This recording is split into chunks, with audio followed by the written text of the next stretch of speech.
friends. Actually, we are continuing today with the second day of socializing with Francesco.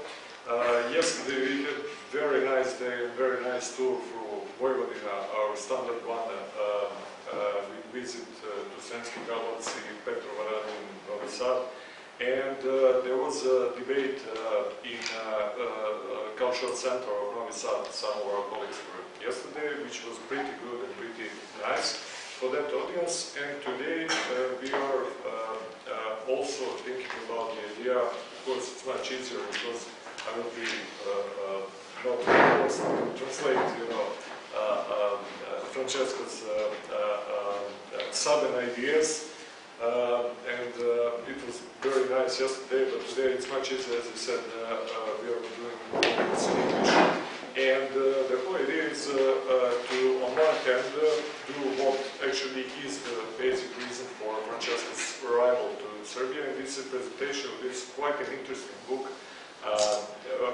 which is called The History of European Conservative Thought. It is published a couple of months ago. It's totally fresh, new, and this is very nice work done in a very, how should I say, precise and introductory way. I will say a couple of words after that. But what is very important for young but already experienced author, this is the sixth book of Francesco. This is published by Regnery Regnery Publishing, which is really in USA the leading with maybe ISI and some other publishing companies for the literature that is connected with the conservative tradition. So actually, in that sense, congratulations that this is really great success for a young author and somebody who is, on the other hand, working already for quite a long time within this sphere. Before I give floor to Francesco, and the whole idea is to give some kind of introduction and presentation on what is really here put within the book. And the other part of the story, of course, we're going to use also the possibility that Francesco is very active in the public sphere in Italy, as we say here, a political analyst. Here, though he is really a commentator or somebody who is going out with a very clear agenda, fighting in the polemics and so on.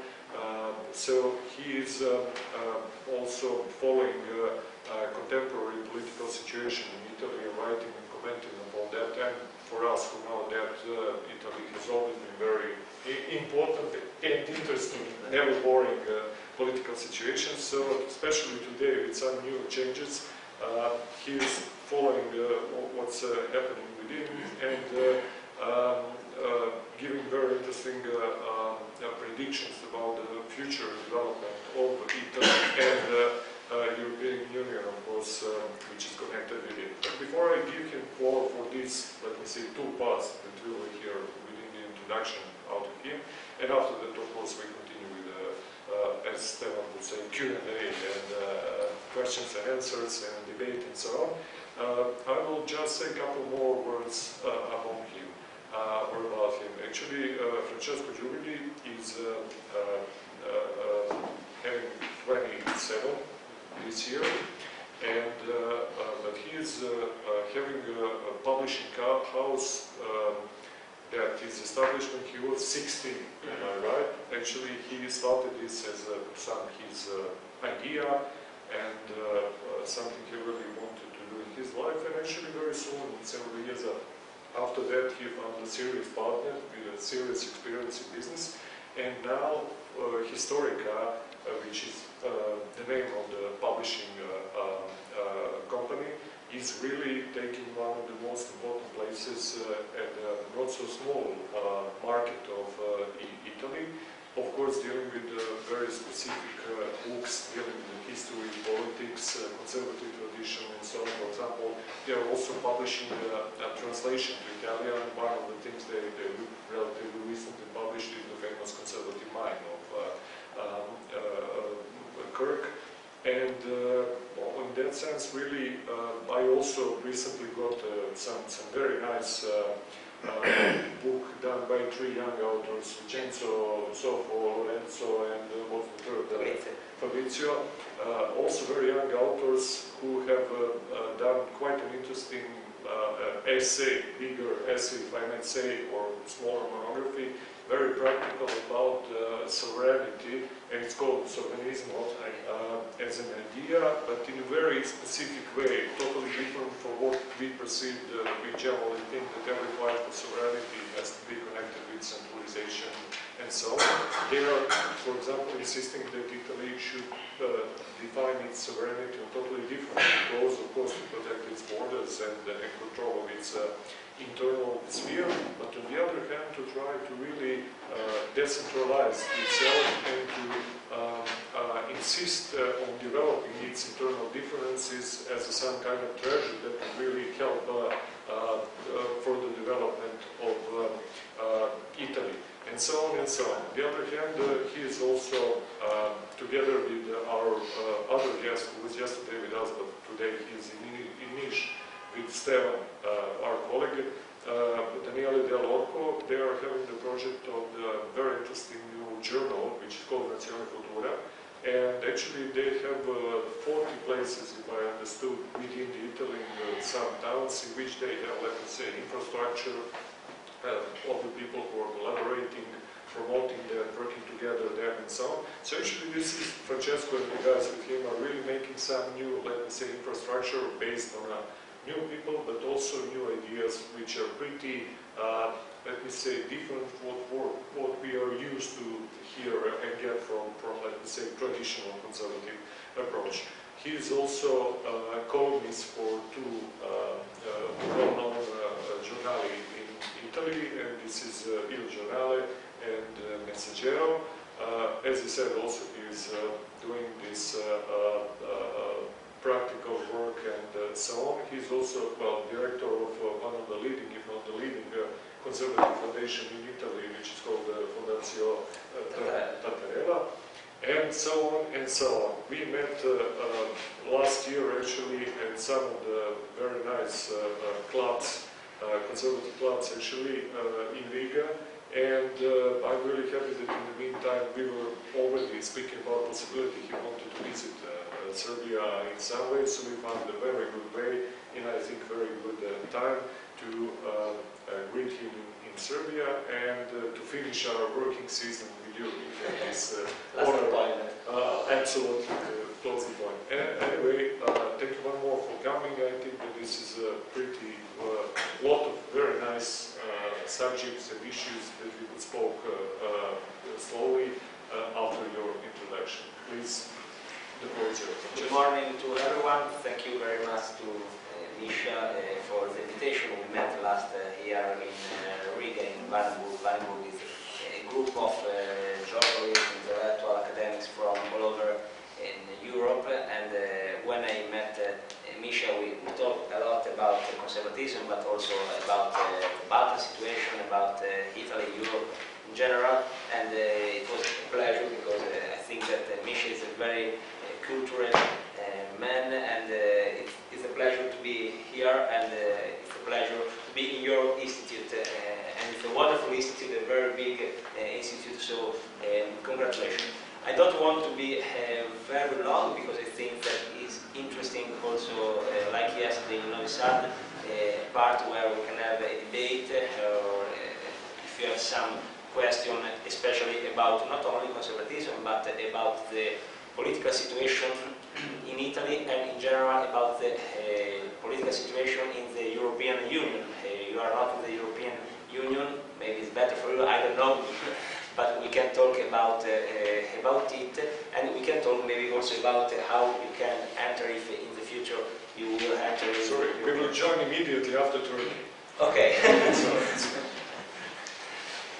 But before talking about the political situation in Italy and in Europe, I had a brief introduction about the book and about what is conservatism and what is the conservative thought in Europe.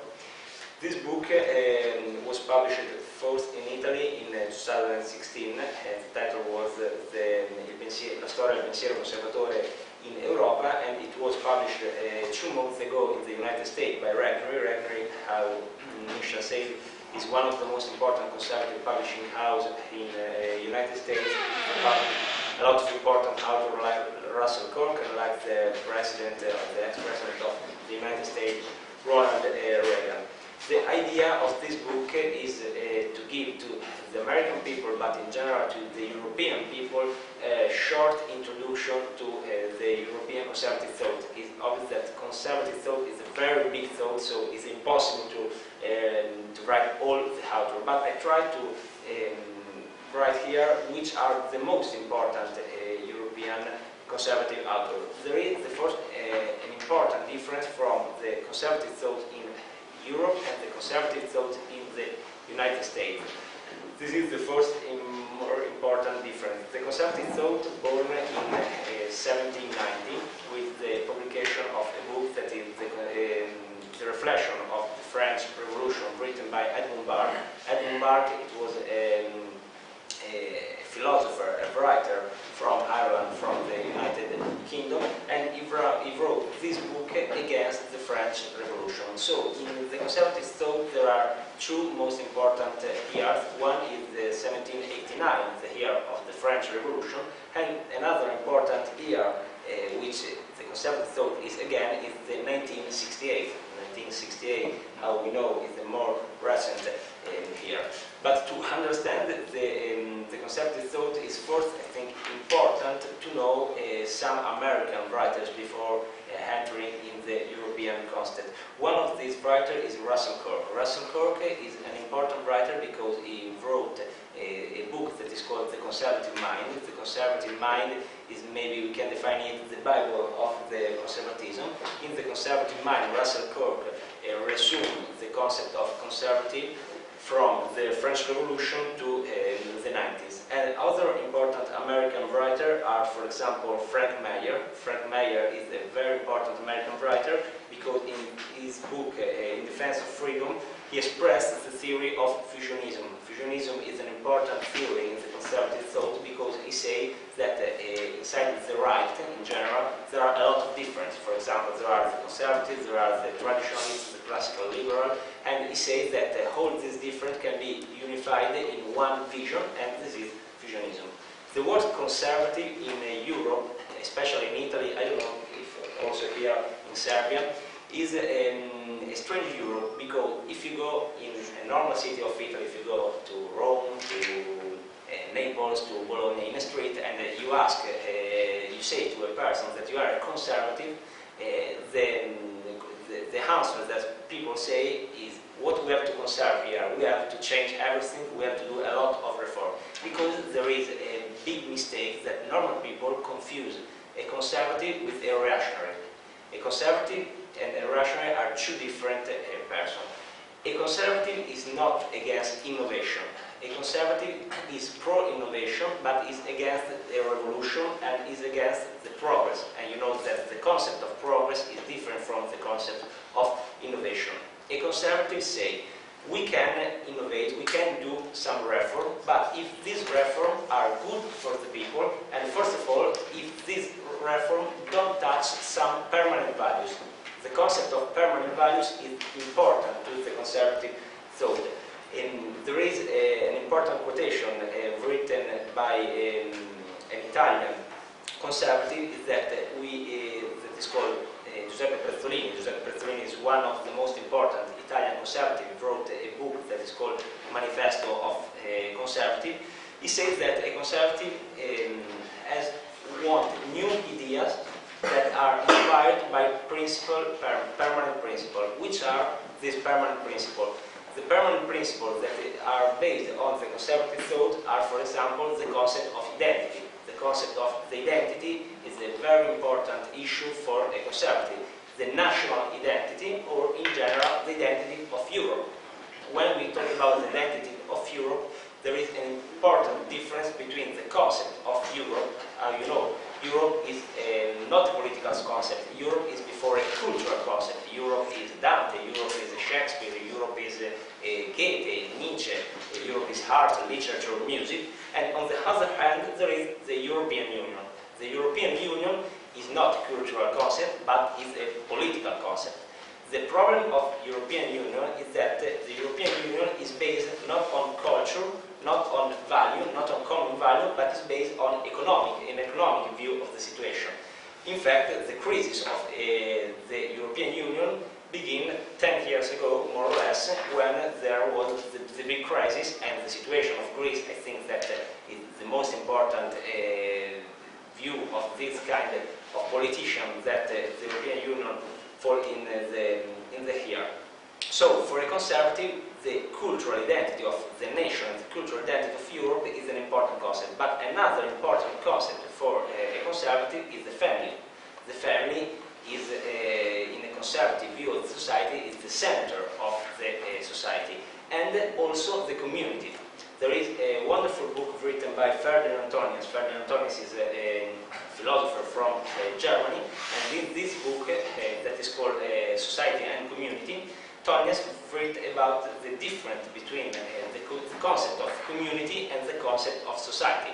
A society is a place, if we go in a street in Belgrade, we walk in a street and we are in a society. We are in a society because we live with a lot of people, but we don't have a lot of things in common with these people. A community, maybe we are a community. We are a group of people that we stay in the same room, we share the interest in conservatism idea, we share a view of the society in general. So, in the conservative thought, the sense of community is very important. In fact, Edmund Burke wrote in his book the concept of the community. And this is an important difference between a conservative and a classical liberal. We say that a conservative is not a reactionary, because a reactionary wants to come back in the past. A reactionary say, I don't like the society how it is today, so I want to come back in 30 years, 50 years, 200 years. A conservative don't want to come back. A conservative live in the society like it is today, but he wants to conserve the permanent values. And another difference is between a conservative and a classical liberal.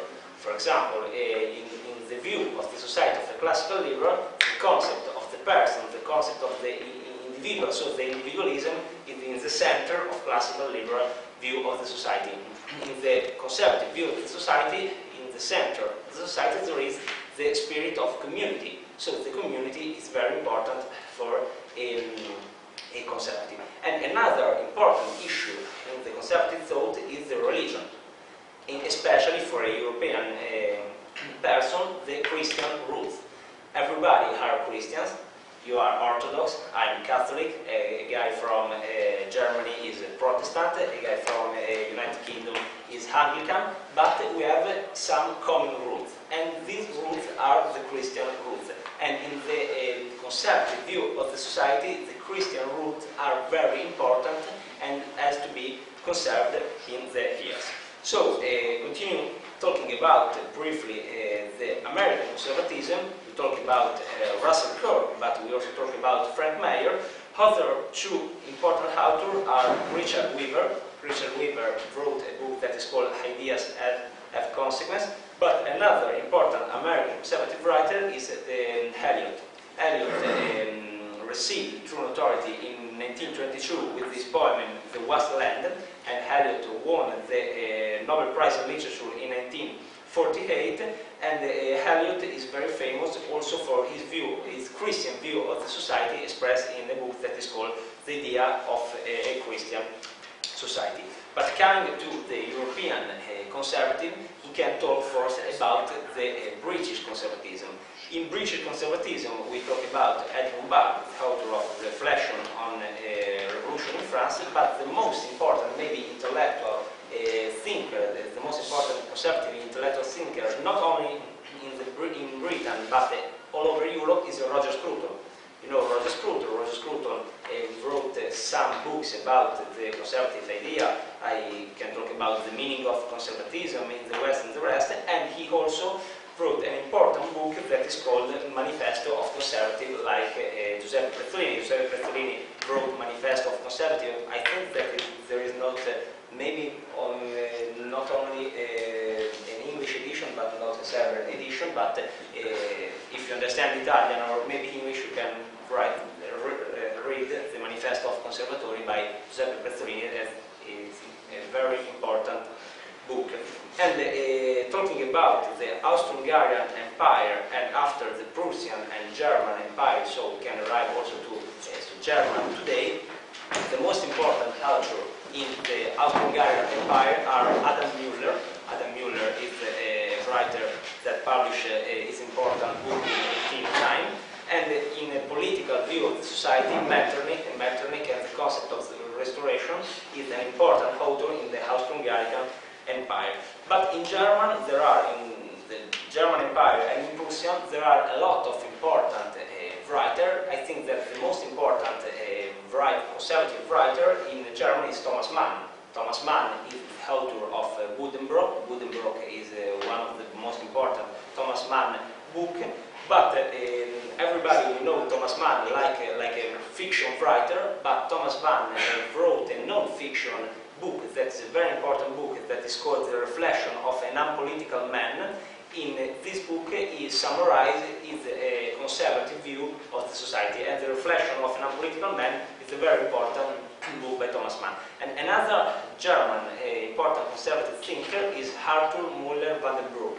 Van den Broek is an important author because for the first time he summarized the theory of the revolutionary conservative.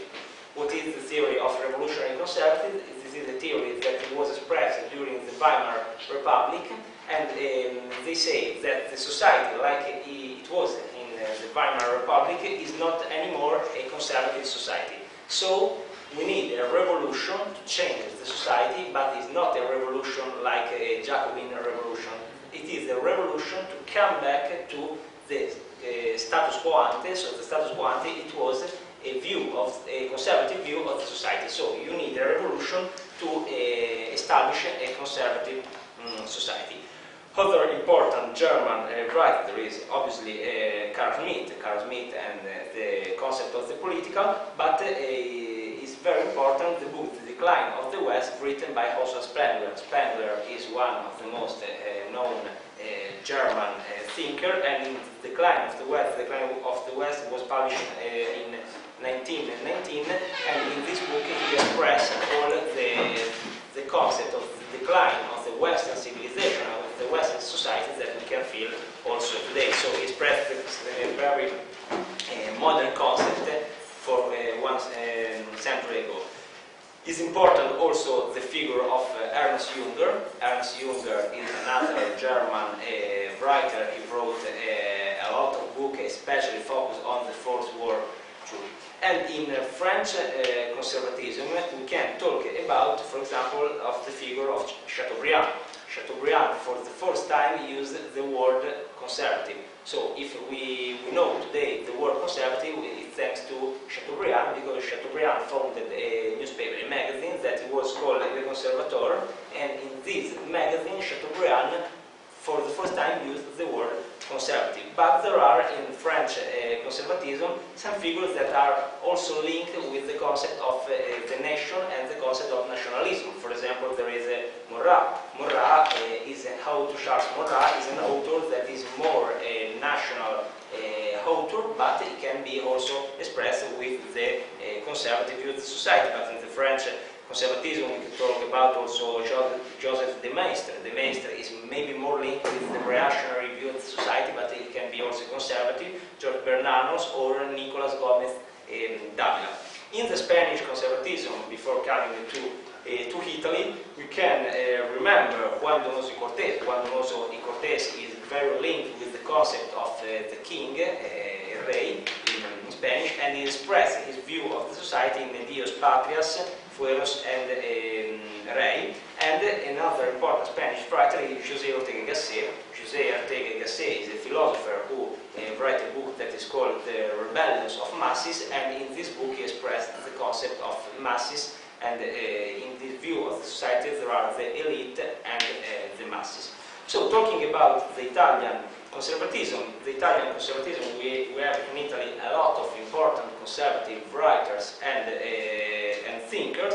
There is a publisher that is called Leo Longanesi. Leo Longanesi is a very important Italian conservative publisher. He said a quote that is, I'm a conservative in a country where there is nothing to conserve. That is a very important quote by Leo Longanesi. He talked about Giuseppe Prezzolini, but there are other important Italian authors that are called the theorists of elite, that are Alfredo Pareto, Gaetano Mosca, and Roberto Michels, and these three philosophers talk about the concept of the elite in the society. So they talk about the difference between the normal people and the elite, and they talk about the elite like a concept of people that has to govern all the society. And there is also another important writer that is Indro Montanelli. Indro Montanelli is not only a writer but is a journalist. Indro Montanelli founded the newspaper Il Giornale. Il Giornale is today the most important conservative newspaper in Italy. Is owned by Berlusconi. That how we say yesterday, Berlusconi. So we can enter also in the concrete political situation in Italy. Berlusconi is not a conservative. Berlusconi is a classical liberal. In a strange way, you know, Berlusconi it's difficult to define Berlusconi.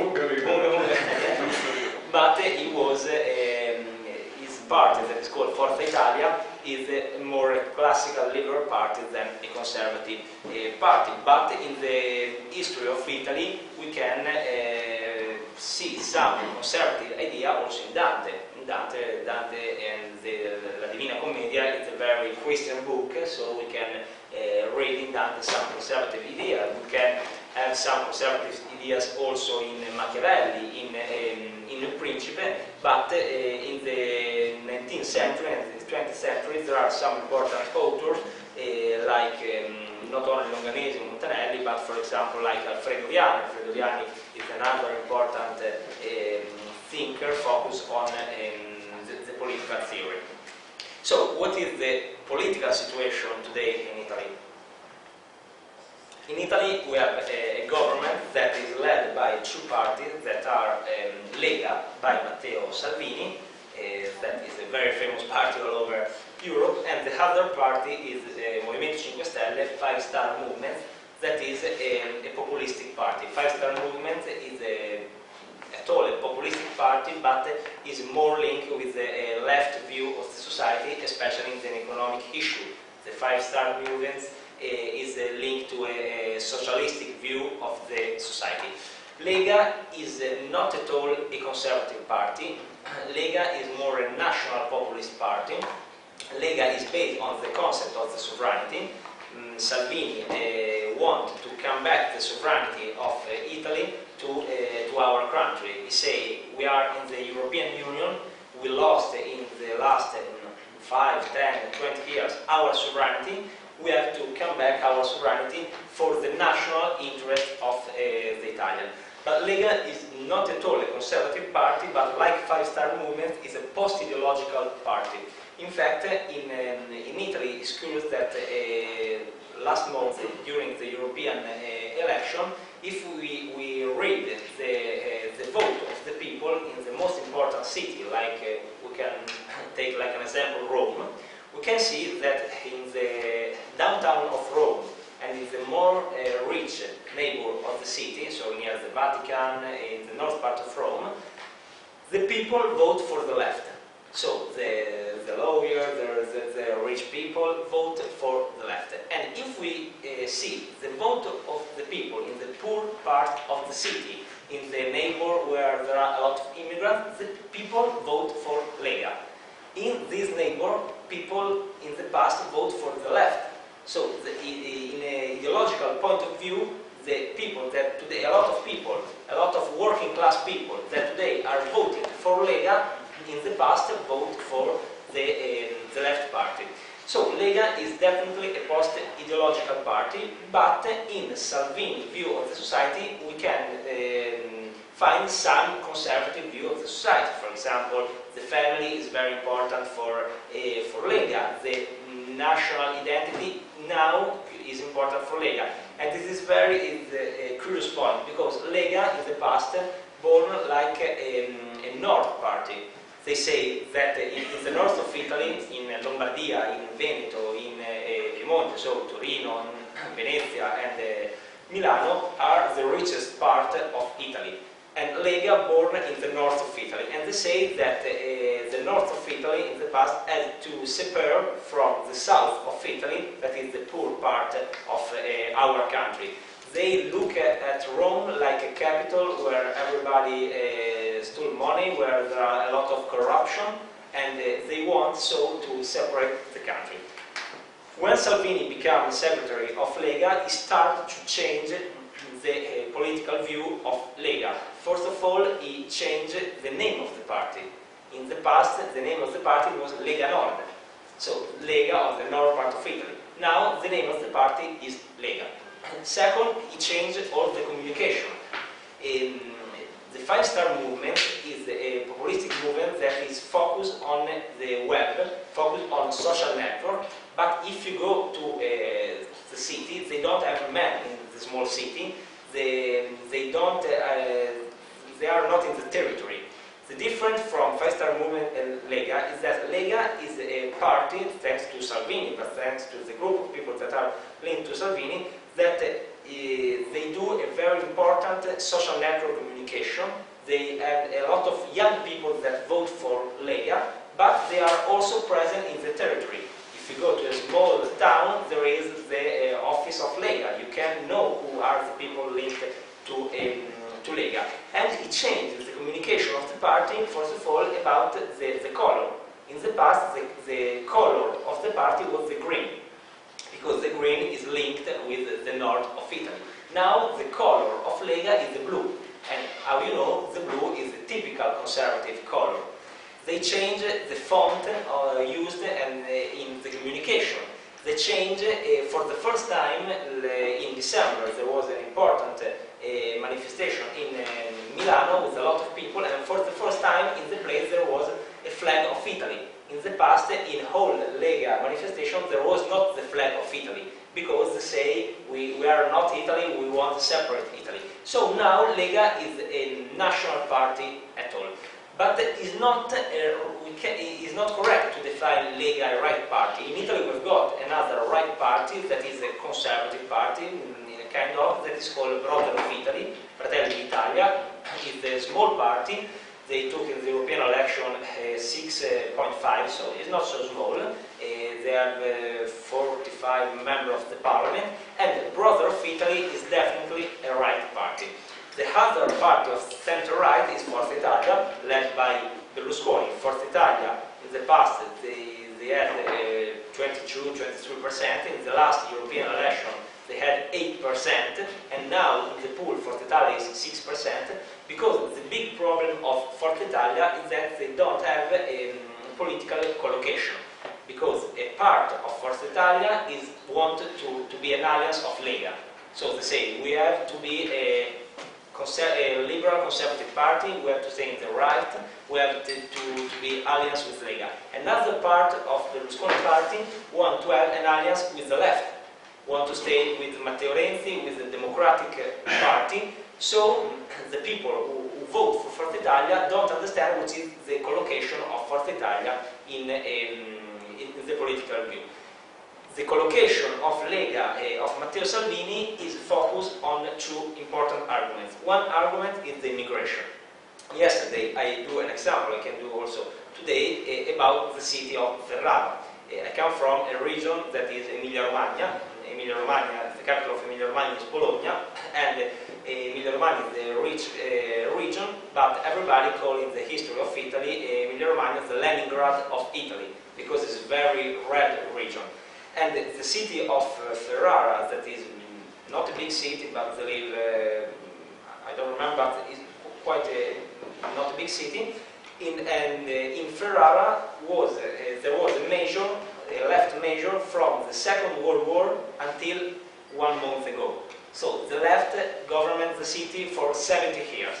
In the last election 1 month ago, for the first time, a measure of Lega won the city. He won the city because there were a lot of problems with immigration. In the poor neighbors where live a lot of working class, the immigrants start fighting every day, they start robbery, they start do drugs in the city, and so the citizens want to change the situation, and they don't vote for Brother of Italy, for example. They don't vote for Brother of Italy because these working class people, in ideological view of the society, they are left people. So they don't vote for a right party like Brother of Italy, but they decided to vote for Lega because they feel Lega a post-ideological party, and they feel Lega a party that really want to fight against the immigration.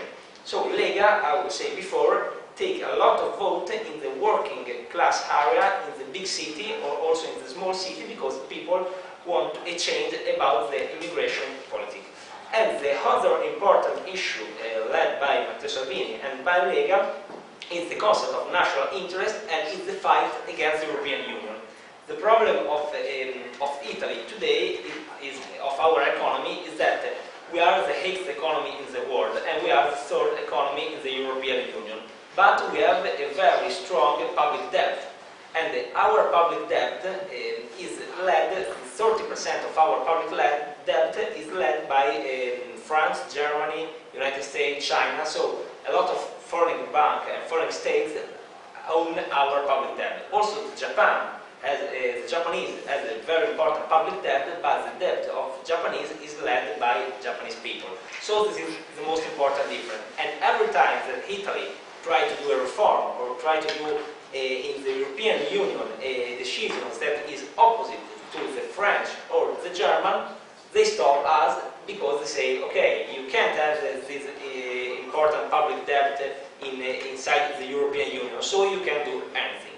And the Italian people, during the time, don't want this situation, they want an important change, and so they start see France and Germany like our enemy. Okay, historically we have a rivalry with France, but now that we are in the European Union, the normal people, they don't understand why the French people can do some decision inside the European Union, and when Italy go and want to do the same decision, for example about immigration or for example about economy, they can do this. So Salvini decided to change our view of the political in the European Union. So I don't know, I would say yesterday, if for Serbia is good or is not good to enter in the European Union. I'm not from Serbia, so I don't want to talk about your political situation.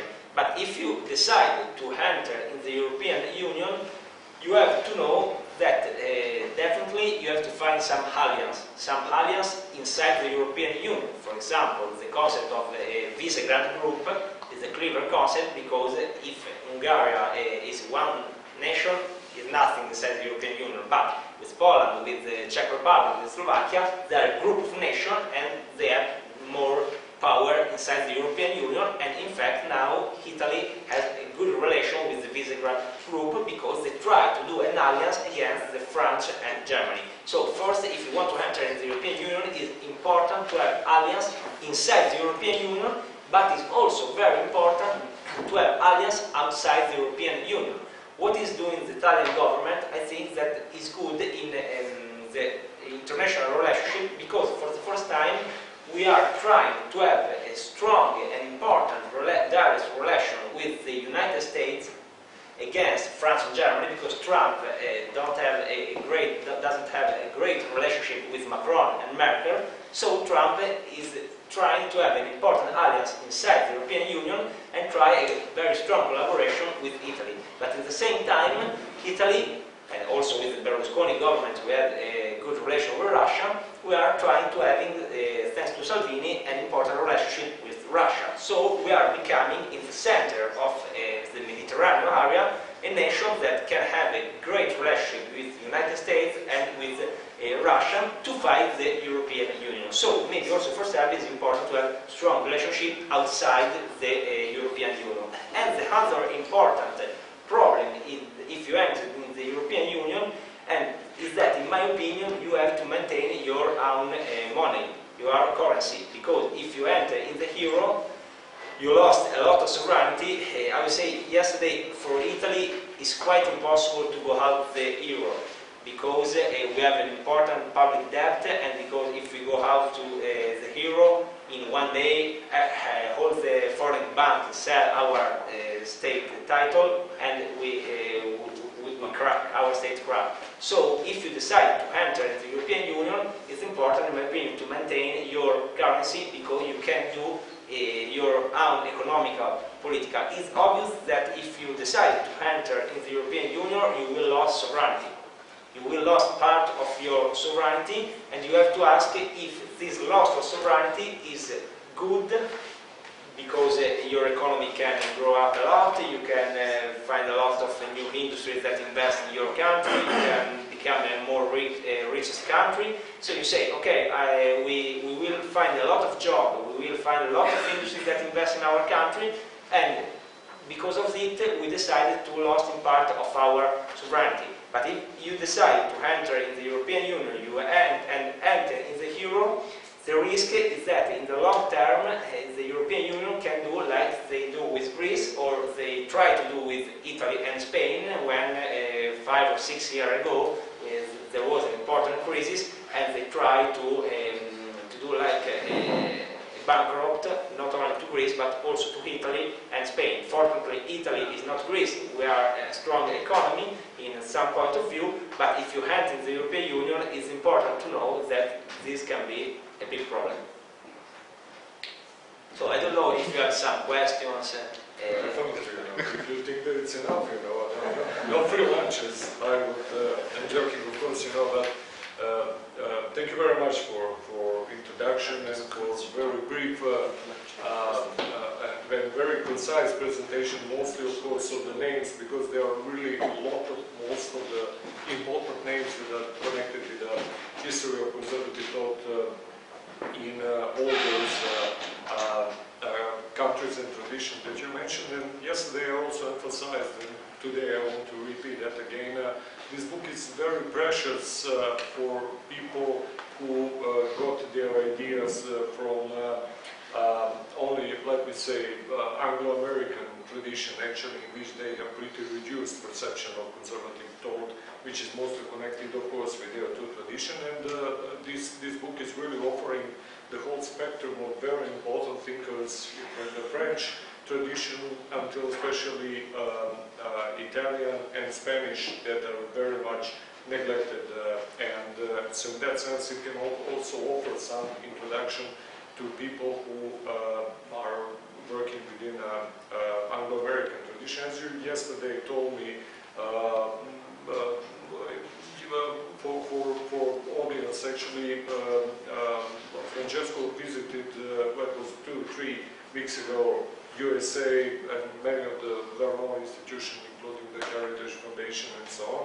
I was pretty shocked, actually, that many of the people at the conservative scene, they are coming for, I don't know, Ernst Jünger, for example, or many, not to speak about this very specific Italian or Spanish or French thinkers. In that sense, it's really great contribution that can really help even them to come to terms with some other non-English and non-American tradition now. And okay, we have time now, of course, for debate, comments, asking whatever to develop further. So the floor is yours, please. Milan Krutinovic. Thank you. I have a quick comment and a question. They're different sorts. A comment is on the Eurozone. During Greek financial crisis 2015, when Syriza came to power, there were few legal opinions, and none to the contrary, that you cannot actually leave Eurozone without leaving the EU. So I think it was a prominent part of the Italian debate. I can imagine that. There's no legal avenue to do so. It probably can be arranged through some deal with other countries, but the only legal option so far, by almost a consensus of legal scholars, that you have to leave the EU completely in order to leave the Eurozone. So it kind of narrows down the options. But that's a comment. The question is, were you able to look at in your book, to look at the new tradition of conservative thought in Eastern Europe or in post-1989 communist Europe? If you have not, I haven't managed to screen the book. Do you have any opinion how could you configure that newly established line of thought, fragmented as it is and broken down by communist rule? Do you see any way how can that be configured into a wider European history of thought, or at least history of conservative thought? Have you managed to research that, or have any educated guess at least for us here? That's it. Thank you.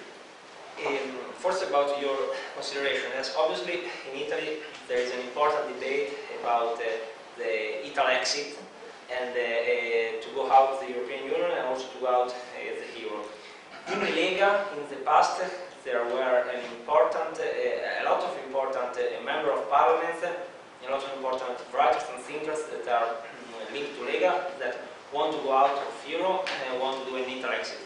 Today is not so an important point of view inside Lega, maybe because they are in the government, so if you are in government you can say some kind of things, but there are still some part of thinkers that want to go out Europe.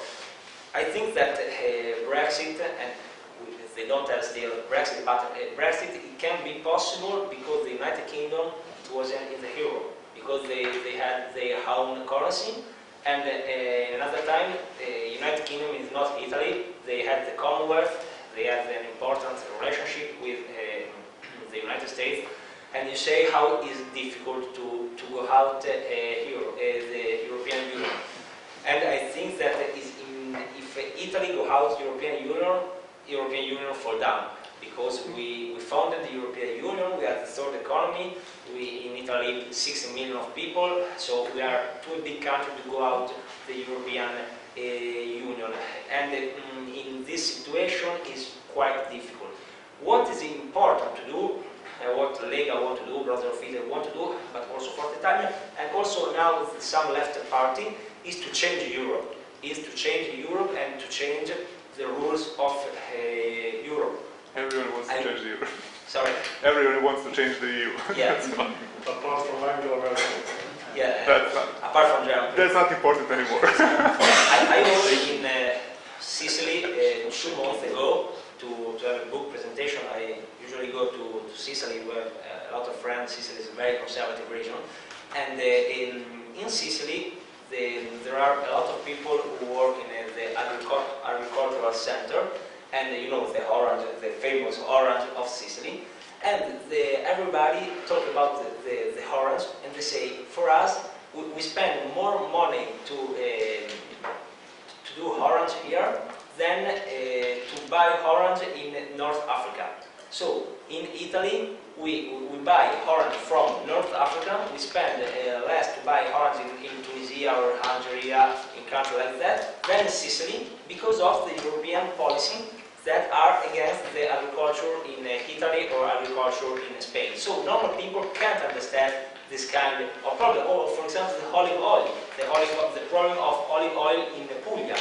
We buy olive oil from the North African again, and we can't buy the olive oil from Puglia because it's very, very expensive for us because of the European Union that open all the markets to the countries that are outside the European Union. This is an example, but we can give a lot of examples. And the problem of immigration is the immigrants arrive in Sicily, arrive in Lampedusa. They don't arrive in Stockholm, or they don't arrive in Denmark, or in Germany, in the Hamburg harbor. So it's obvious that if an immigrant arrives in Italy, it's not only a problem of Italy, it's a problem of all European Union.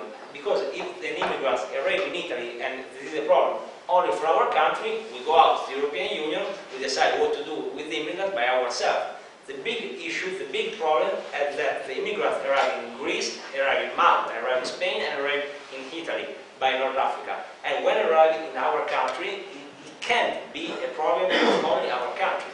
Because Italy, we receive some money from the European Union, especially for the South, but we give a lot of money to the European Union. For example, we give a lot of money to the European Union, and after the European Union gives this money to Romania or other countries that enter in recent year and need money to be developed. But if we give a lot of money like country, and all the problems that we have for immigration and other things are not resolved by all the European Union, the Italian people are not satisfied of the political situation. So the important thing, I think, that is to find some alliance like Visegrad, like other states, to change this Europe. to change the European Union and not to go out for us. For you, that you have to enter, it's quite different situation. In the book, I talk about mainly about the Western countries.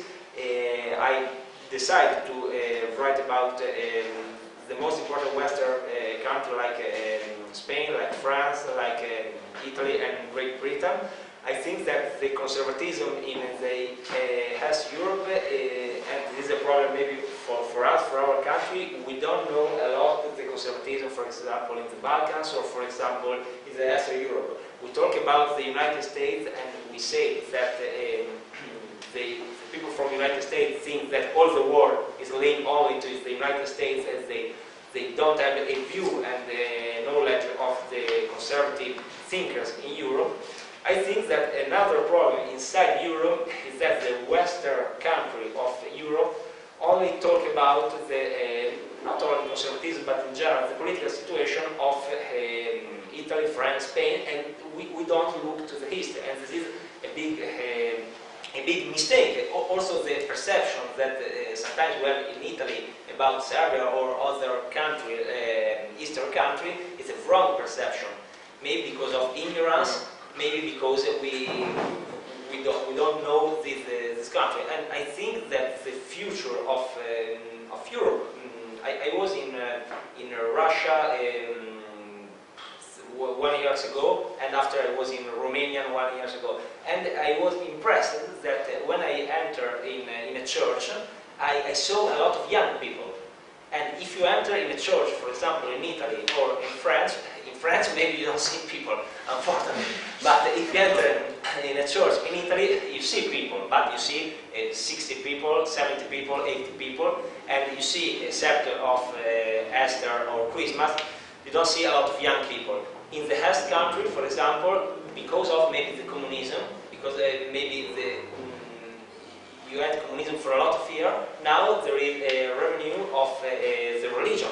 So in Romania and Russia, maybe also here in Serbia, you can see a lot of young people inside the church. After there is the problem of, yesterday we talked about it, the problem about the Catholic Church, that for a conservative in this year is quite tough, is quite problematic to be Catholic, because we want to die in a liberal religion. We don't want that Catholicism become like a Protestant.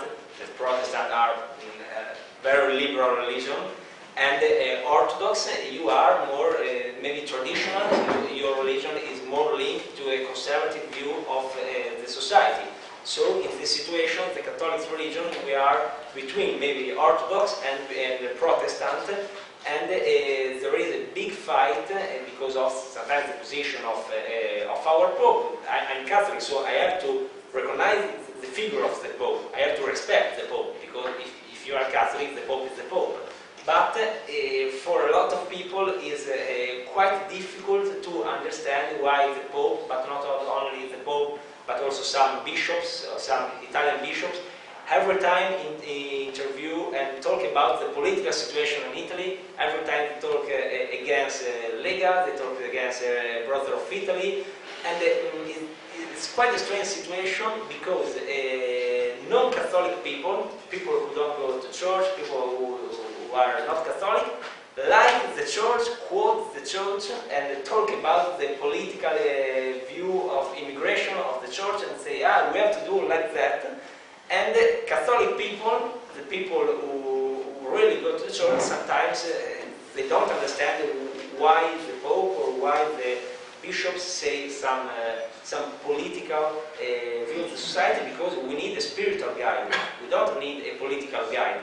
We already had a lot of political, we like it, we don't like it, but we already had a lot of political. We need a spiritual guide, so I think that what the church has to do in the future. Just briefly to add about the conservatism within Eastern Europe, and since you mentioned it, at this conservative club, which is called Brandenburg, regularly come, for example, people like Richard Legutko. Richard Legutko is now again one of the co-chairs or co-presidents of the ECR group in European Parliament, and actually he's a pretty well-known political thinker, one of the chief advisors to Kaczynski Helsinki, and very good political thinker. Here we have one man who wrote a pretty nice review of his book into Serbia as well. It was Demon of Democracy, I remember. So he's pretty well-known name. Of course, you know, then you have Václav Klaus, who is him as a great hero in many, you know, libertarian, but also conservative circles in America, West, and as well. And, for example, also Andras Lanci, who also published several very interesting things in at the West, and who is also, again, one of the advisors, intellectual advisors to Orban, but he is also rector of State University of Budapest. So he's very Straussian. Generally, there's a lot of course, Catholic influence in especially Poland and so on. But then again, you have, for example, pretty strong libertarian strongholds in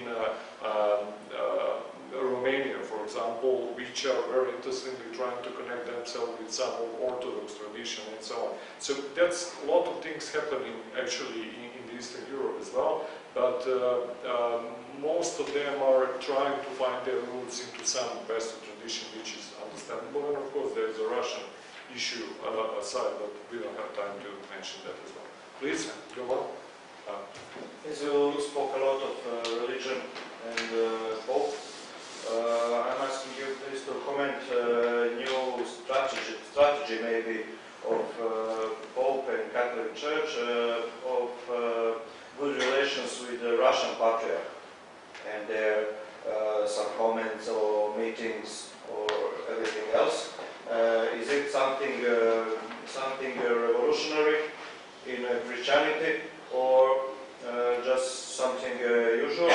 And how it can look to the United States, maybe China, and the other relations? And also, want to comment some good moves of Pope and Catholic Church to Serbia, so to Serbian Church, and we had a situation about Alojzije Stepinac, which is rejected from Pope to be a saint, and some other kind don't recognize Kosovo and everything else. So please.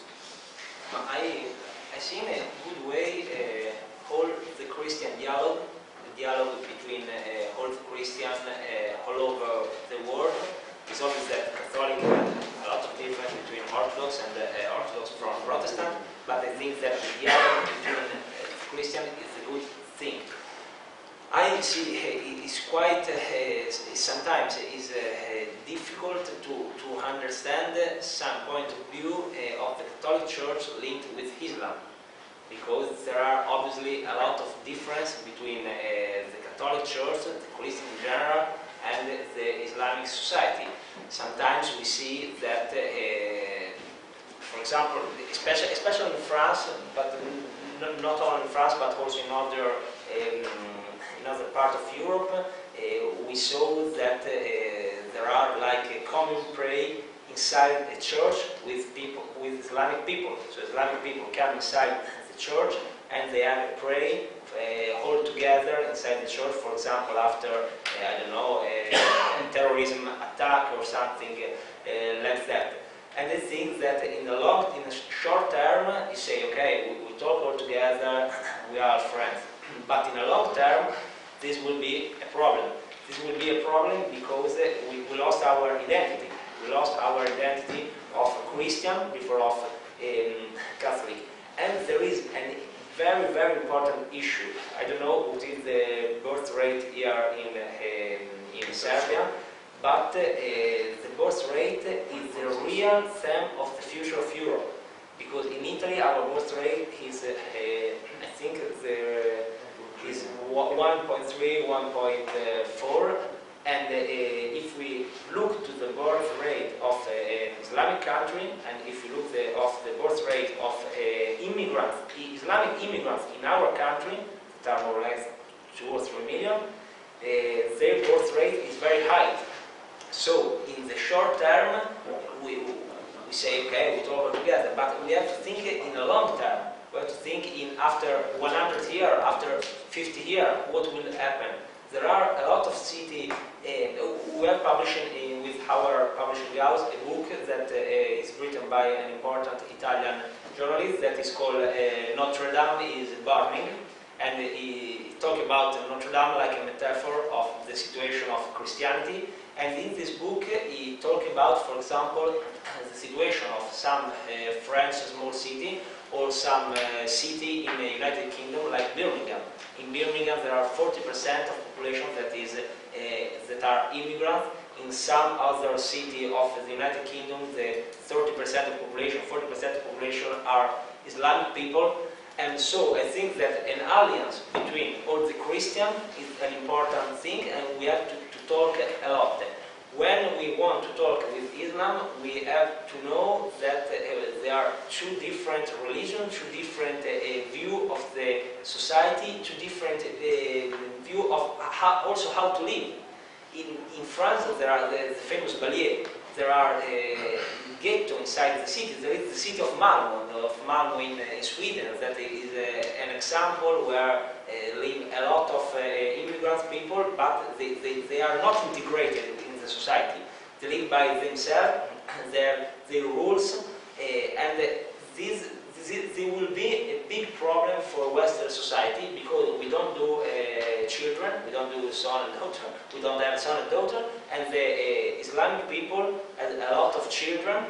And so in a long term, if we don't stop the migration, if we don't stop the legal immigration, we don't say in Italy or in Europe, okay, we have to stop, to close border and to stop the migration. We say we have to have rules. If you want to enter in our country, you have to respect first our law, because there are a lot of people, especially Islamic people, that come to our country and they live with Sharia, they live with their own rules. They don't respect the Italian rules. They want to do their rules inside our country, and this is not acceptable. They want that we have to delay the Christian hour of religion in our school. If you are in the public Italian school, we have 1 hour in a week of a Christian religion. If you are not a Christian, you can decide not to attend this hour of religion, but the Islamic people want to introduce, for example, 1 hour of Islamic religion inside of our public school. And I mean, you can be not a Christian, but you have to recognize that the Western and his civilization is based on the Christianity, and you have to recognize that if you live in Italy, the Catholic Church, our country is built on the Catholic Church, because our tradition, our way of life, our festivity are based on the Catholicism and on the Christian root. So, what is the problem, in my opinion, is not the talk between Christians that I see in a good view, but the big problem will be the relationship with Islam.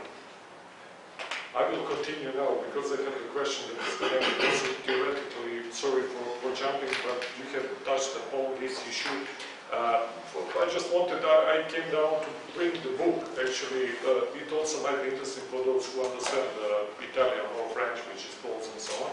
And this is the book that I mentioned, written by Vincenzo Sofo, Lorenzo De Bernardi, and Fabrizio Fratus. It's almost 200 pages, and it's written like a manifest, all the contemporary issues and so on, going from, I don't know, immigration issue up to bioethical issues and so on and so on. And I found here actually, and I would like you to comment on that, one small chapter, let me say, or a couple of pages, in which is titled Islam una realtà non nemico. Na srpskom bi bilo Islam, okay, we are doing in English, sorry. Islam an ally and not an enemy to us. So they are coming from sovereignistic perspective. By the way, Lorenzo De Bernardi is now, after the Brexit, is going to be MP.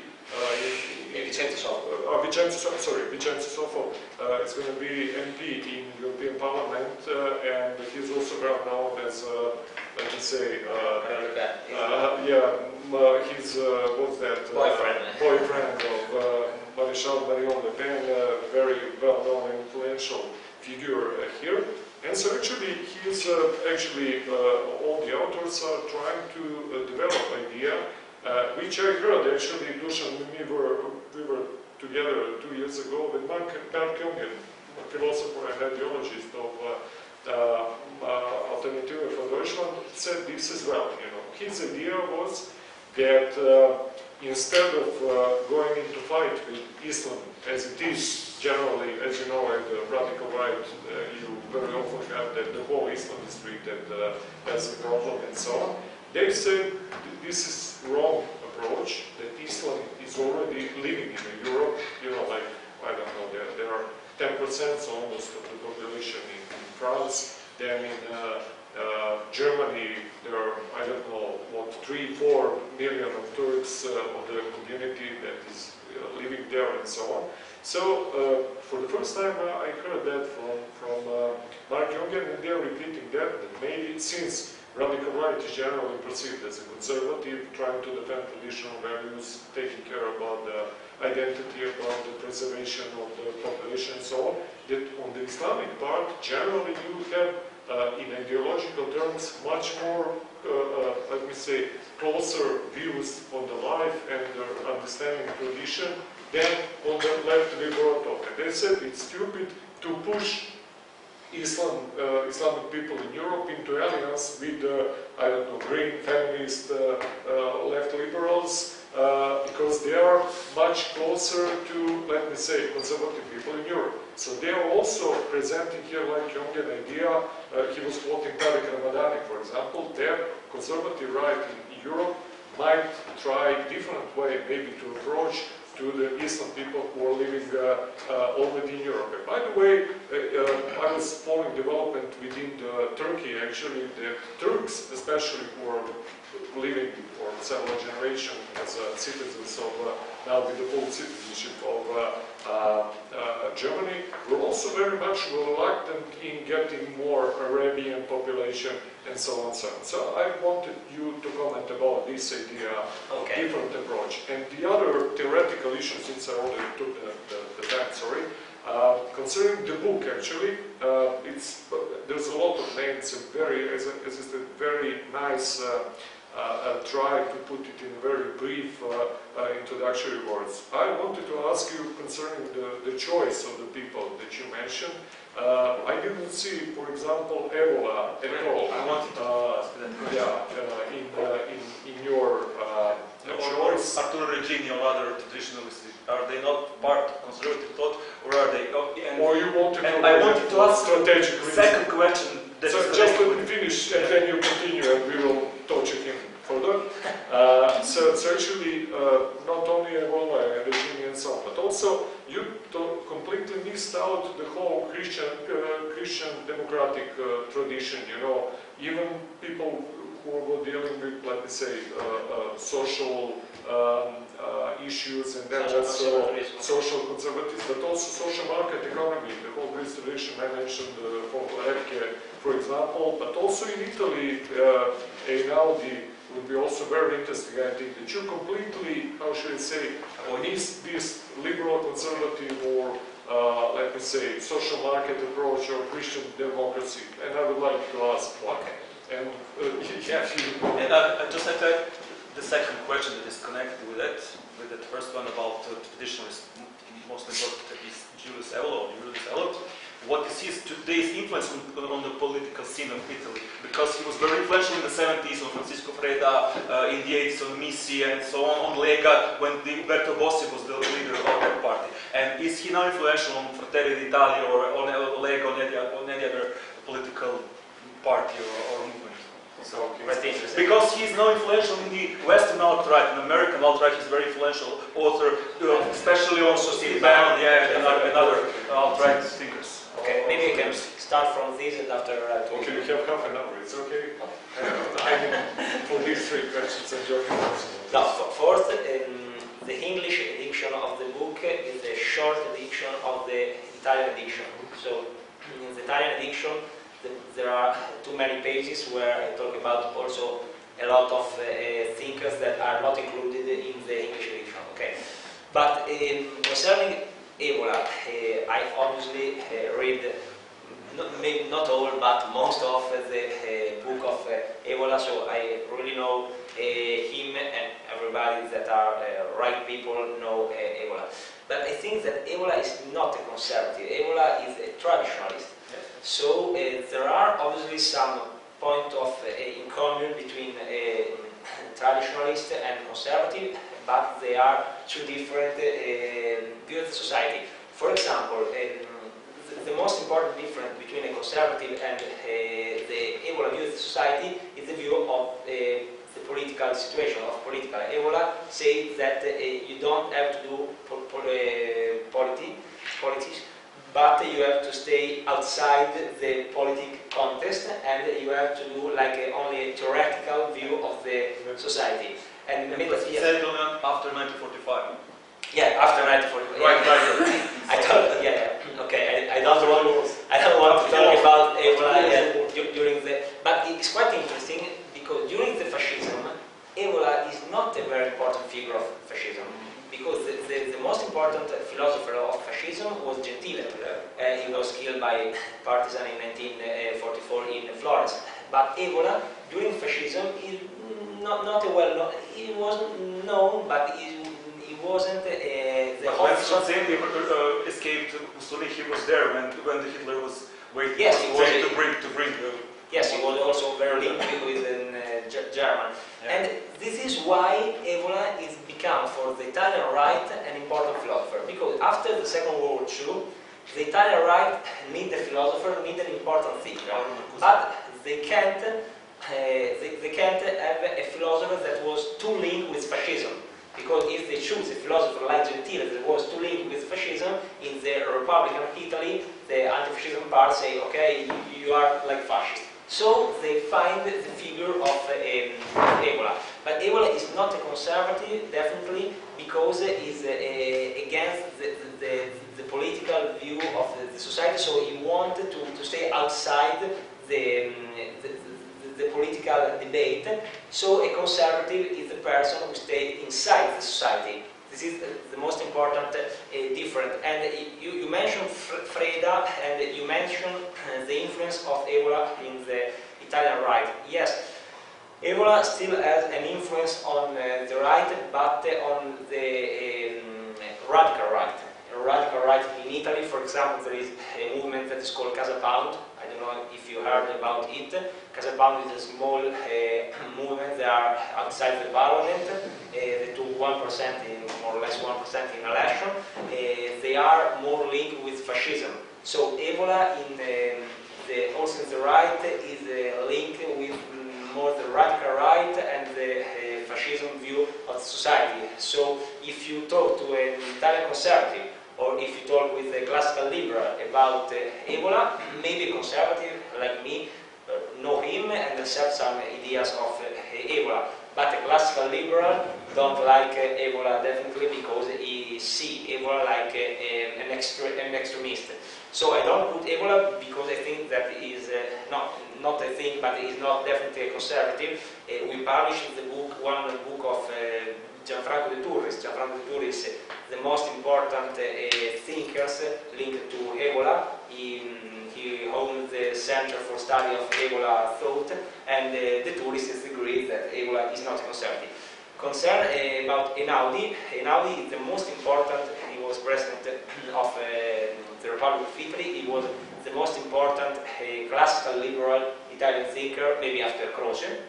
And Einaudi is a classical liberal, so he is not at all a conservative. Yes, there are some point, I agree with you, there are some point of view of maybe even economic issues that can be related with the conservative thought, but I decided not to put the classical liberal thinkers because... Sorry, the whole Christian democracy is out of the spectrum for you, not as a problem. You don't perceive that No, as a problem. it's not out of the spectrum. In the book, I decided to write about the traditional conservative, the figures that, in my opinion, are more linked with the traditional conservative thought.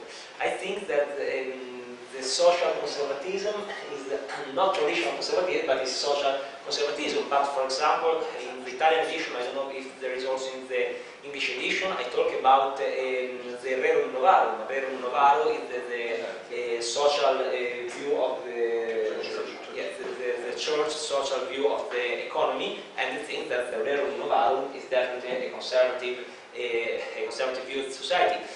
There is a very, very, very important Christian conservative thought, but I think is a different topic, because if you start talking about the Christian social thought, you have to talk about all these issues. So you have to talk about, for example, in the political situation of Italy, about Sturzo. Sturzo, it was the founder of the Popular Party in Italy. It is a very influenced person. So I decided only to talk about the traditional conservative thinkers, but in the Italian edition there are some figures that are not published in this book, and I briefly talk about Ewa and explain that he is not a conservative, but is a traditionalist, like is, for example, René Guénon. In France, I don't talk about René Guénon because René Guénon is more linked with the traditional view of the society. And concerning about Islam, that's quite interesting. In Italy, there is part of the right that is linked with Islam. Part of the Italian right also they talk about, for example, when Mussolini was in North Africa, he received, he did some collaboration with Islamic world in Libya, or also in Eritrea and Ethiopia, and there's still some part of the right. For example, there is Buttafuoco. Petrangelo Buttafuoco is one of the... We wrote the preface for this book. Yes. Buttafuoco is one of the most important right Italian thinker, and he is Islamic. He born in Sicily, he born like Christian, and after he became Islamic, because he say that in Sicily there was in the past the Arabic influence, and he says that in our society that is dominated by the 1968 principle, by the 1789 principle, we need to come back to the tradition, and the Islamic society has a lot of tradition. I don't agree with this view of the society. I think that Islam has a tradition, but there is a problem. That is Islamic tradition is not our tradition. Our tradition is different from Islamic tradition. So we have an important tradition that is Christian tradition that has to be conserved, but we can't sell our tradition to buy another tradition. Yes, we definitely have to talk with the Islamic. It's normal to talk, to have a relationship, but we have to know that our tradition is different from Islamic tradition, the view of human. We are, I think, all against the feminism view of human, but also the view of human of the Islamic society is quite different from the Christian view of human, and it's obvious that in Islam, it's a big religion, there are hundreds of millions of people, and we can't talk about Islam like a monolithic religion. There are a lot of different views of the society, but we can't send our tradition for another tradition. So I think that Islam is not an alliance. Islam is another religion that has some difference. It's not an enemy, definitely. We don't have to have enemy. We are not like a communist or left people that for them, if you are a conservative or if you are right people, you are an enemy. No, we don't have enemy. We want to talk to everybody. I think that an intelligent person has to talk to everybody. So I'm Christian, you are Islamic, we can talk obviously, but we have to know that our tradition is different from Islamic tradition. And in the Italian right, there are a lot of people that want to have a strong relationship with Islam. For example, not Vincenzo Soro, but especially Fabrizio Fratus, usually do some presentation with Imam or something like that, but it's a different view of the society from me. But I publish his book because I think that he has his idea. I not agree with his idea, but we have definitely to listen also with our other ideas. Thank you very much. Please, Mr. Todic and then Mr. Pestanic. I mostly agree with your observations regarding the Serbian accession process, EU accession process. However, my question is a little bit specific. You have mentioned family, nation, religion, community, etc., etc. Can you say something about the conservative thoughts position regarding climate change as a global problem? Thank you. Very interesting. When I was in the United States 3 weeks ago, I participated to a debate in American for Tax Reform, that's an important organization, and one issue was the climate change, and there are a lot of people who interview and talk about some issues. One of these guys is linked with the Republican Party, so everybody are Republicans.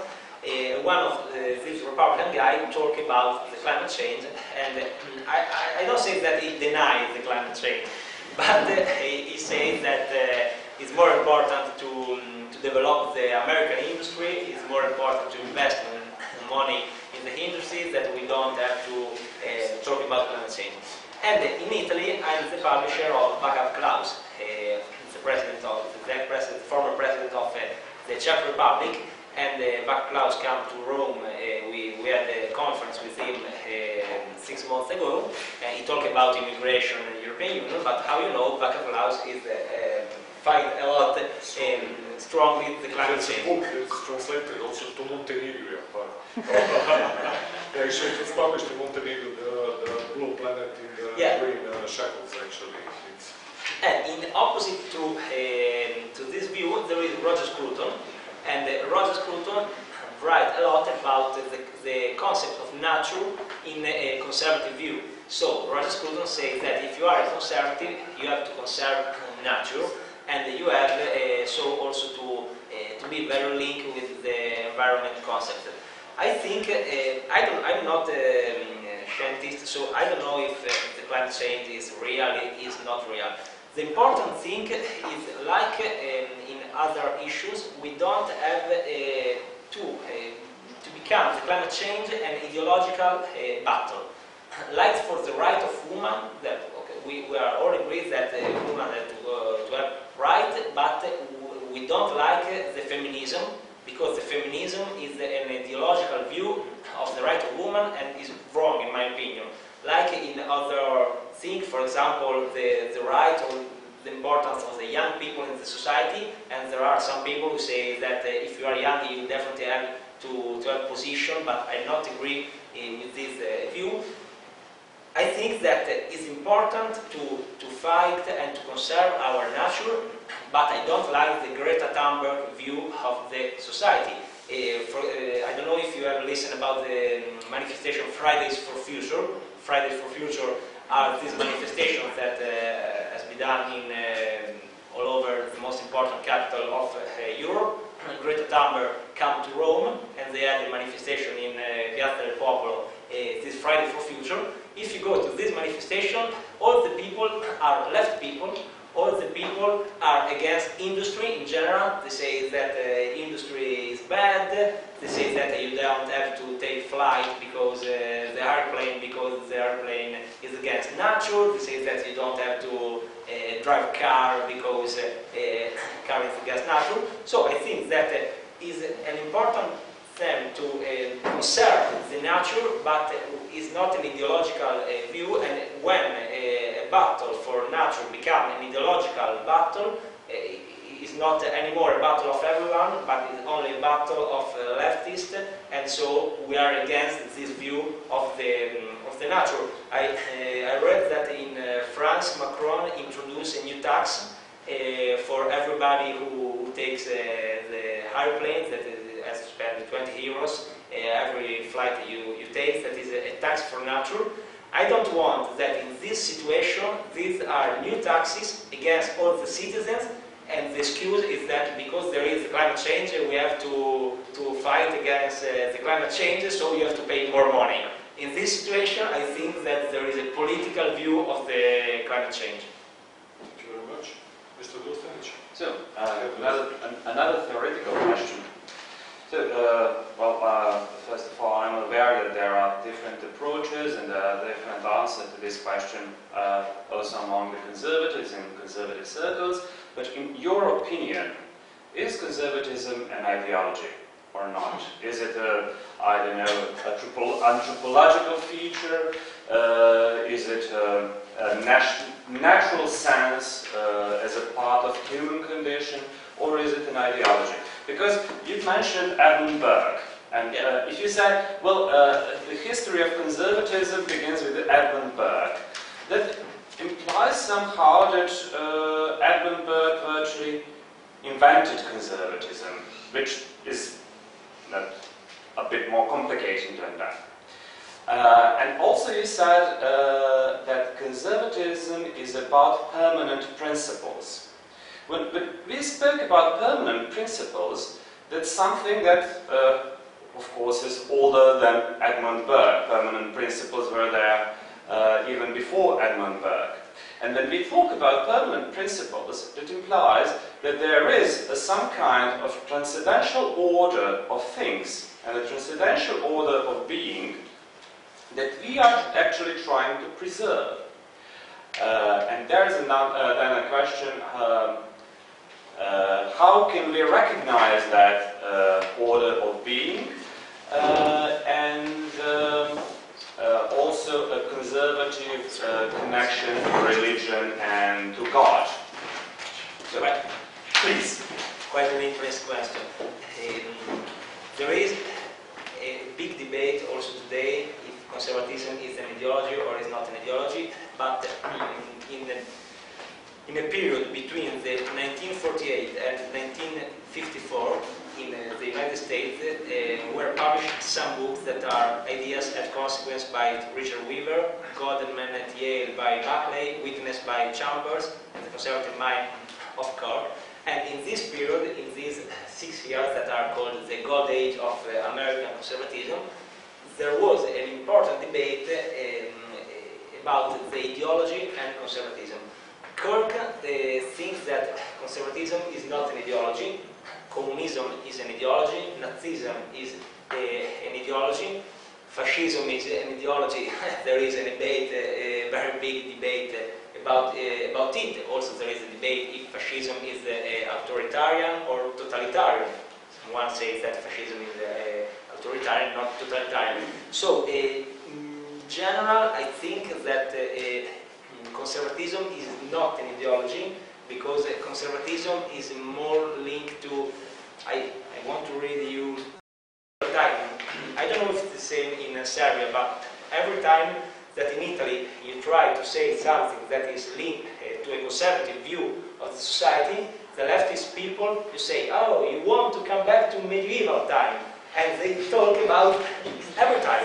The dark time. In television, they look at medieval like the dark time with the born people where Europe were poor. But if we think about the medieval time, we think about the monks, we think about the monastery, we think about a society that conserved all the Latin and the Greek tradition, we think about some important saint, we think about a society that is before the Renaissance of Italy. So the medieval time is not at all a bad time. The medieval time is definitely a conservative time based on the concept of the king and the Pope, so the temporal power and the spiritual power, the God and the king. We think about a big empire like the Sacro Roman Empire. So the conservative thought definitely born before, and the concept, the link between the man and the natural and God is central in the conservative thought. Yeah, thank you. Thank you very much. Please. And I wanted to ask a practical question as far as the integration of immigrants are concerned. I mean, we see certain individuals in the conservative political movements, like Bobby Jindal or Nikki Haley in the U.S., or now Boris Johnson's cabinet. We see the Home Secretary, the Chancellor of the Exchequer, of Asian origin, of Indian or Pakistani. So they see, but they were, I think, all born in the UK, or in the case of the US, I think born in the US, UK or US, depending which country we're talking about. So there seems to be a certain element of representation within the conservative movement. I don't know if percentage-wise that's high, but what do you think about their integration within the conservative movement as far as the immigrants are concerned? So you mean the link between this politician and the conservative thought? In general, I mean, you think they're, well, I mean, of course, the larger question is how can they be integrated, the immigrants, into Western societies or, European societies? Okay. And more particularly within the conservative movement, do you think they have a space? So the concept of immigration, and after the link between political conservatism and actually how people of, let me say, non-European tradition or origin has immigrated within the conservative circles, actually perceives itself as very conservative. Yes. There is, first, there is a big difference between the conservative thought and when the conservative politician try to express the thought in the practical political view of the society. We had a lot of politicals that define themselves conservative, but when they do some political issues, these political issues are not very conservative. So this is an important point of view. Concerning about the theme of the immigration and linked to the conservative political, I think that it depends state by state, because there are some political view that are different from, for example, the United Kingdom or the country of the south of Europe. For example, in the United Kingdom, you can have a different immigration policy because you don't have the problem of the immigrants that come in your country, like in the south of Europe. So every nation has a different approach to the immigrant problem. Thank you. More? No more questions? So, just a quick comment.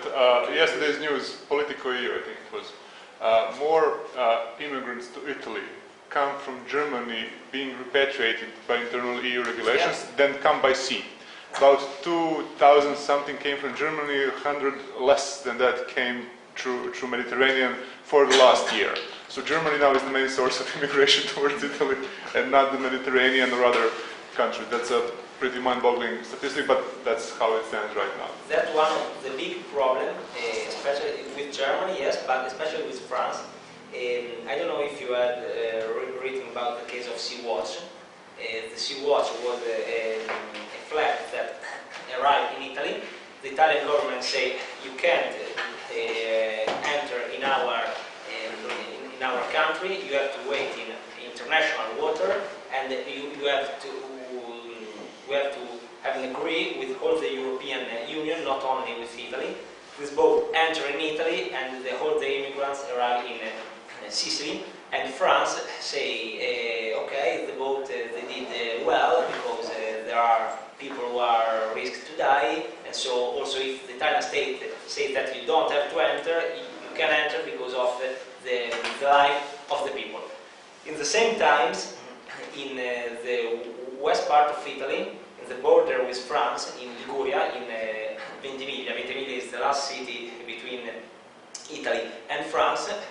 Every day, the immigrants that go from Italy to France by train, by car, walking, arrive in France, and the gendarmerie take them back to Italy. Every day. So we say, you don't want that immigrants stay in your country, that immigrants come from another European country, because Italy is a European Union. So they come from one European country to another, they take this immigrant back. But if the immigrants come from Africa to Italy, we have to accept this immigrant. So it's not normal. It's not normal. The problem of French people is that every time they have like a political argument with our government about the immigration. the migration is not anymore, unfortunately, a problem linked to the life of these people, but is becoming a political problem. It's becoming a political problem because of the approach of the European Union against Italy, because not only from Germany and France, but also from Slovenia.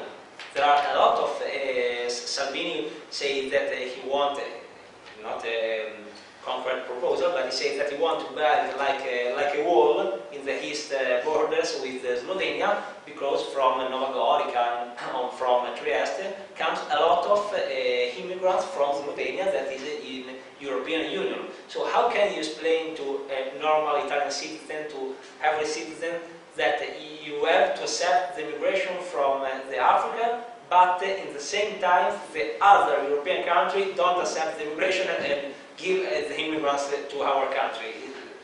It's not correct. Thank you. And I have one more thing to ask before we go.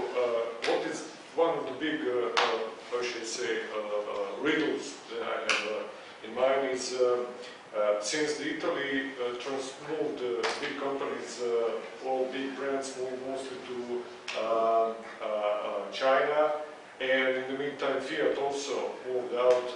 Recently I got out actually the now seat of the Fiat is not in Italy but in Holland actually, so it's a Dutch firm more or less. So I'm joking a little bit, but for Italy definitely it's not a joke. How it happened actually that Italy, which was, I don't know, one of the top 5 industrial countries in the world, that's why I remember at some time, today I think moved its industry. What are you producing actually, and what is Italy's economy, especially production based on today? I give you and I will talk to you after that. You can go. I give you a concrete example. I own a publishing house, so I work in culture, and how you know culture is a sector that is not a normal sector, because the state has to have culture, because we also book. In our society, we are 6 people. We are all of these 6 people under 35, so all young people, and we publish book. How you know? At the end of the year in Italy, we pay a taxation, direct or indirect, that is more or less 50%. So if I don't know, sell this book to 10 euros, I have to give 5 euros to the Italian state. And we are a small company that work in culture and that employ a lot of young people. So in a theoretical view, we are a company that the state has to help. The problem of our country is that we have a very high taxation, because the taxation is from 23% to 43%. But this is the direct taxation. And after the direct taxation, there is the indirect taxation. When we go to have oil for the car, we pay a tax. We pay, for example, €1.50 for 1 liter, and inside this €1.50, we still pay today a tax for the Ethiopian war in 1936 done by Mussolini. We still pay this tax. So in Italy, we have a very, very, very high, it's unbelievable. We have a very high taxation.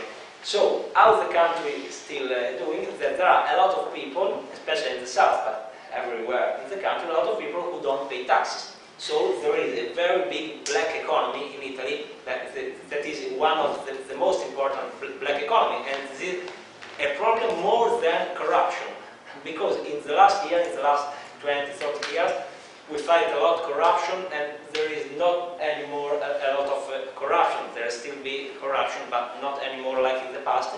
But there are a lot of black economy. So the big problem of our economy is the high taxation and the bureaucracy.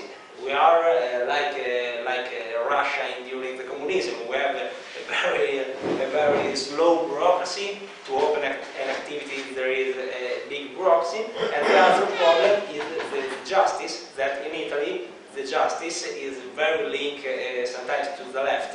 Berlusconi explain a lot about this concept, and the justice in Italy is very slow. So our economy has this kind of problem, and there are a lot of industries that decided to go to other countries, to East Europe, to Poland, maybe also to Serbia, some industry, but to China because they pay less the cost of the employment, and also Fiat, this is the gift of Renzi, of the left government in 2011, decided to put its headquarters in Holland. In Italy, there was a big debate because if you are a private industry and you decide to change your headquarters, okay, you are a free market, you can do it. But what is the problem? The problem is that Fiat for 30, 40, 50 years received an amount of money from the state. They received billions of lire, and after millions of euro to stay in our country, to open new farms from the public state. And after they decided to change, to pay taxes in Holland and not anymore in Italy, and there was an important debate. But I think this will be a very problem, especially in the south. We have Ilva, that is a big industry in Taranto, and also this industry want to close because of the taxation. Yeah. Okay, thank you very much.